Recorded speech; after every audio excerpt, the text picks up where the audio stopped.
let's talk a little bit about sellers.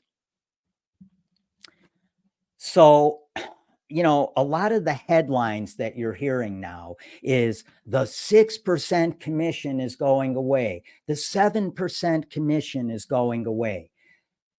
There has never been a mandated commission that I've been told I have to charge.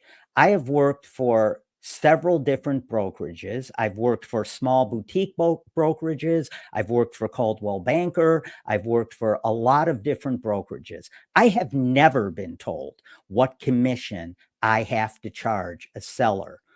That is another huge piece of misinformation you're hearing out there. Sellers have always had the opportunity to negotiate with their broker what the commission is. I've had sellers negotiate commissions with me down to 4%. I've had other sellers be fine with 5 and 6%.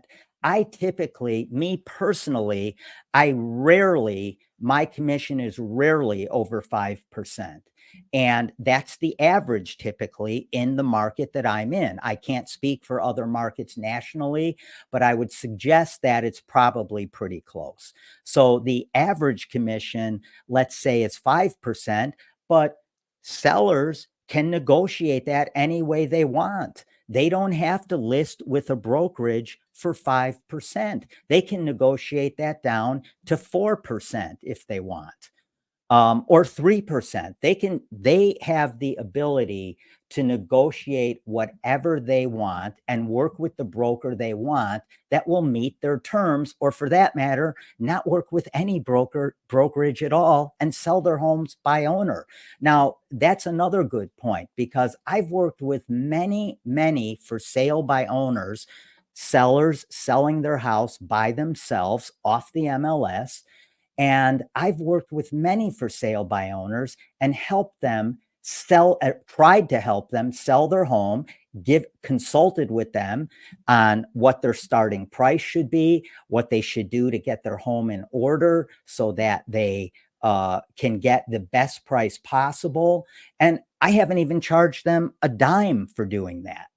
And if they don't sell it on their own, my hope is that through the consultation that I've given them and the service that I've provided them for free, if they decide to sell their home with a broker, maybe they'll consider me as a result of my willingness to help them to try and sell it on their own. So there just has never been collusion. It's ludicrous. The headlines that you're seeing out there, where you're hearing how there's been collusion in the past of brokerages artificially keeping commissions high. Just not the case. That is just not the case as far as my experience goes in 23 years. And I think this is pretty common across the board. There has never been any collusion between brokerages to keep commissions artificially high. Brokers and sellers, they negotiate what the commission will be, and that's what it is. Sellers are not obligated to pay any specific commission whatsoever, and it's up to them to negotiate their best deal with the broker that they choose to work with.